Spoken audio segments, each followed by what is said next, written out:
Copy and pasting isn't just limited to independent projects and small studios. Sometimes the big boys can get caught up in the same thing as well. Such as was the case with the Shoot boss fight from Wario Land 3, doing the exact same thing with the exact same character as Wario Land 2. I'm not sure what that rabbit was called, Hoops or Scooter or whatever the heck was hip to say in the 90s about sports players. But instead of basketball this time, Shoot is going to be playing us on a bit of soccer. And to be fair, it definitely works a lot better than Wario Land 2's attempt at this, because we got a larger target to deal with. The goalie is complete pants, you can barely tell where the hitboxes are, and it seems like Shoot is such a big target that you really have to get it perfectly, or else you don't get the point, which is why this boss fight attempt took 5 minutes. It wasn't because it was hard, it was because it was just difficult to get Shoot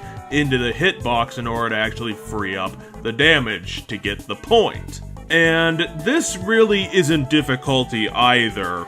Shoot's whole thing was, when you're able to stun him and turn him into the soccer ball,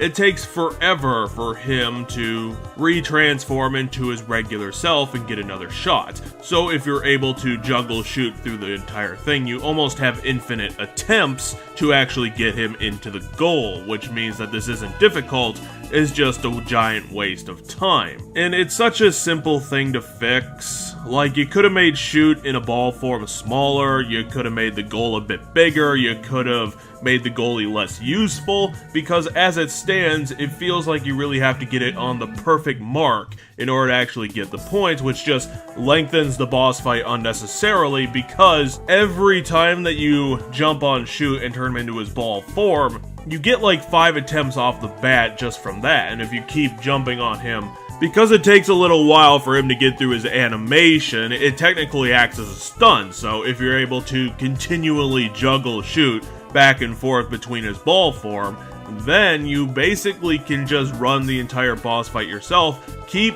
trying the attempts until you eventually work it out. Of course, Shoot can do the same thing, but honestly, Shoot himself is such a big target that most of the boss fight is going to be spent with Wario having full control of the playing field until the boss fight is over. At least with this boss fight, we finally get one of the music boxes, which we can finally start completing the main objective of the game.